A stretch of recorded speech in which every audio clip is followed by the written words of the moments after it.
the Cinema Shogun here with some major updates coming out of Ukraine. Quite possibly the biggest update I have for you all right now is that Russia has once again warned that there will be consequences for any nation that supplies Ukraine with weapons. That they will target any nation that supplies Ukraine with weapons. We know that half the countries in the world and all the countries in NATO are currently supplying Ukraine with weapons.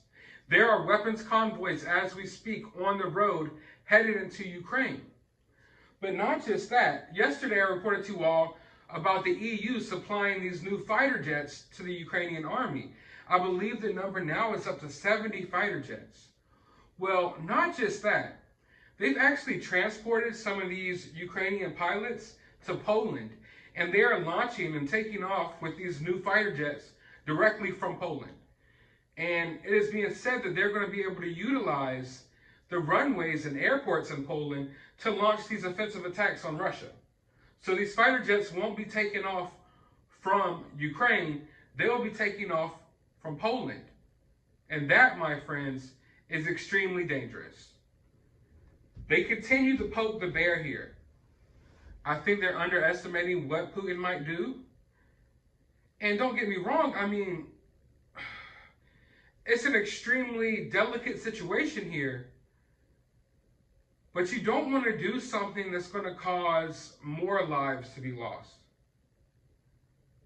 I understand a lot of people want Ukraine to get as much help as they possibly can. But at the same time, I think you have to think about the rest of the world here. We are on the brink of a nuclear war. And I don't know, like I said, it's a very delicate situation because on one hand, you're thinking about all of the Ukrainian citizens. Then on the other hand, you're thinking about everyone else in the world and what would happen to them if this does escalate into World War III, if this does escalate into some type of, nuclear war. So the fact that they're launching and they're taking off with these new fighter jets from Poland is extremely, extremely dangerous. And then just put your feelings to the side for a moment and think about it from a military aspect. If you're waging war against Ukraine and you know that Ukraine is using these military airfields that's in another country, right there on the border of Ukraine, then, I mean, from a military standpoint, it might be in your best interest to attack those air bases. And if Russia does attack those air bases, then it's World War III. Like, there's no more questions about it. But also, the EU has now accepted to integrate Ukraine into its electric network. Before, Ukraine was hooked up to the same grid as Belarus and Russia, but now they will be hooked up to the EU electric grid starting in 2023. So we're still a ways out from that actually happening, but it is something that they are planning on doing. Now, the Ukrainian ambassador to the US has said that Russia utilized a thermobaric bomb on Monday. These weapons cause massive shock waves and they suck the air out of the lungs of its victims. These are said to be the most powerful bomb on Earth besides a nuclear bomb. Like, this is one notch below that. So it's not like radiation and stuff like with a nuclear weapon, but I believe the bomb almost like sucks in air and causes some crazy type of explosion when it drops. And when the bomb like sucks in that air to cause that explosion, people in the area, like, the breath is just sucked right out of them. The life is sucked right out of them. It's an extremely scary situation, but they have accused Russia of using one of these bombs. I'm not sure, I'm not there, I haven't seen it, but I do believe it's a possibility. We do know Russia has these bombs, but what I have seen is the fact that I believe Russia used what looks like a cluster bomb in a residential area. The aftermath was gruesome. I saw people with their legs blown off. I mean, it was just totally gruesome. And the situation just continues to get worse and worse. We've still seen fighting on the streets. We're still seeing airstrikes. And now the United States has asked 12 Russian United Nations diplomats to leave the U.S. And they're accusing them of espionage activities. So the U.S. is claiming that these Russian diplomats that are in the United Nations are spies. At this point, we are launched into another Cold War. And I can't help but feel like we're kind of purposely being ushered into a new crisis. Like the powers that be in the world are ushering us from one crisis, with this global health crisis that we were going through the past couple of years, and they're just bringing us right into another one. Right into another one. And there's just a lot of things that I'm starting to notice. If you're wondering why I haven't made a video up until this point today, it's because I have been doing tons and tons and tons of research.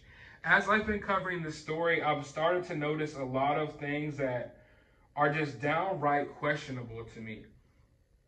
For one, I just feel like a lot of these politicians and the media outlets, I'm not seeing as much pushes for peace as I am pushes for, hey, let's just send more weapons and more weapons and more weapons.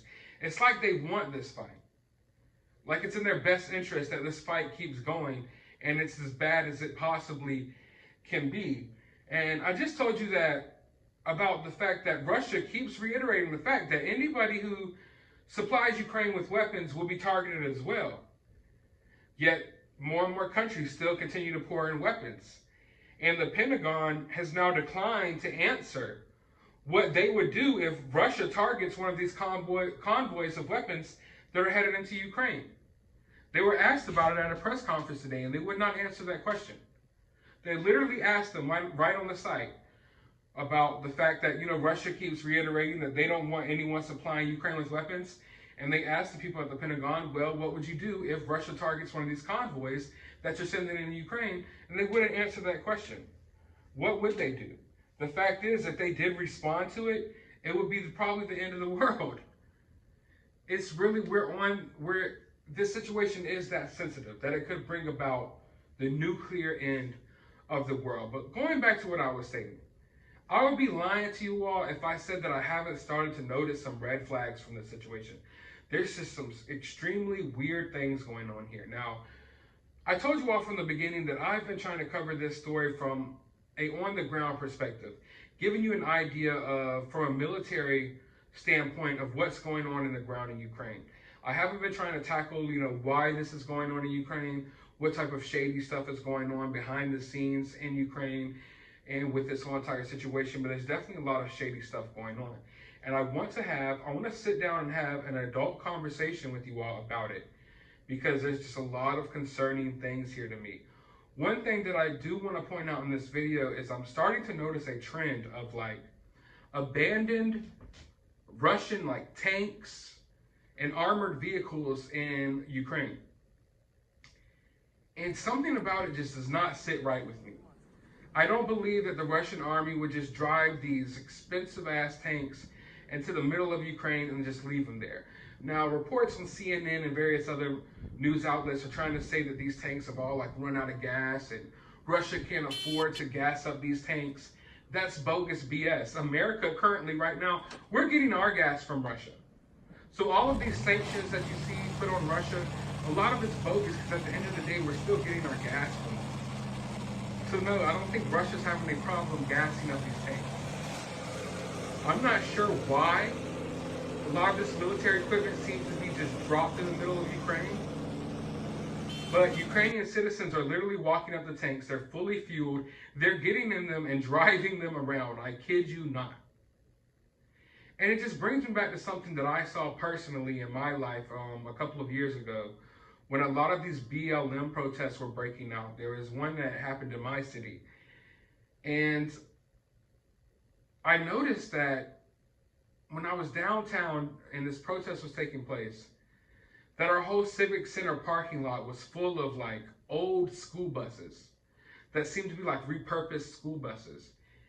And there was just tons, hundreds of people that were shipped into my town from God knows where. And you could see people and you could kind of tell they're not from your area. And I even talked to some of these people, and they were just shipped from all around America to come to my town and protest. And then on random corners and stuff, there was just all of a sudden piles of bricks, no construction taking place, piles of bricks and rocks and things that people could use to throw through windows and to escalate a peaceful protest into a riot, if you will.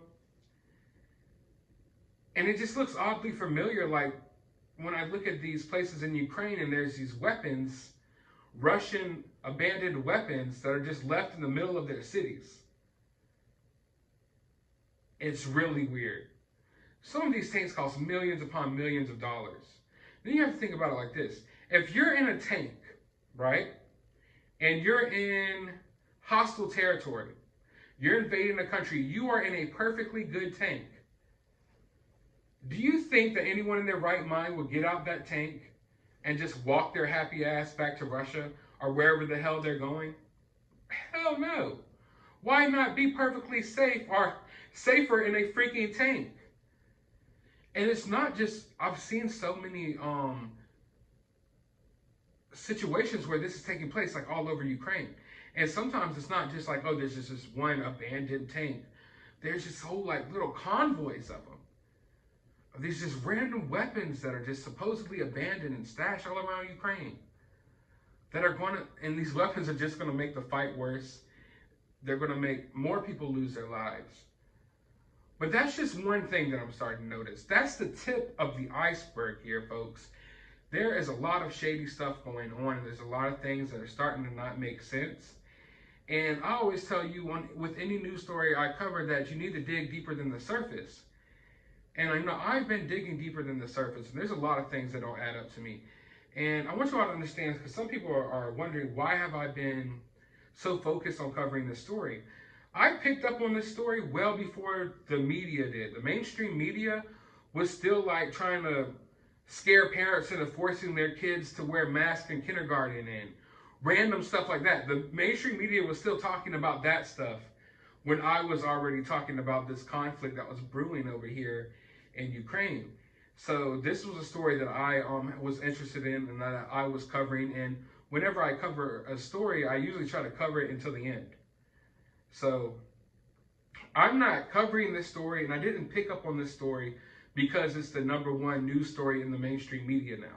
I was focused on this way before the mainstream media picked it up, and I believe the mainstream media is now trying to use it for some reason. You know, we'll get into maybe the reasons why the media is so focused on the story in another video, but I was focused on the story well before that. And now I'm seeing the story just getting picked up by the mainstream media, and I'm starting to see just a lot of odd things happen here. I mean, for one, I've seen a lot of mainstream news outlets use videos of past conflicts that have nothing to do with what's happening right now. They're creating a lot of like false stories. You're probably wondering why I haven't talked about Snake Island and things like that. Well, it's because those soldiers that told that Russian ship to go fuck off, they didn't get bombed. They're still alive.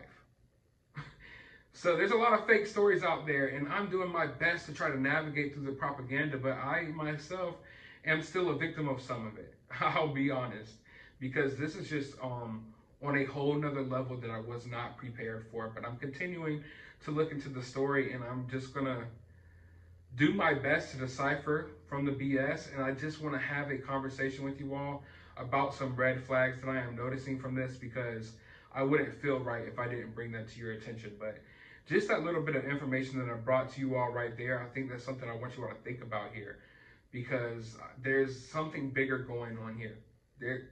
At this point,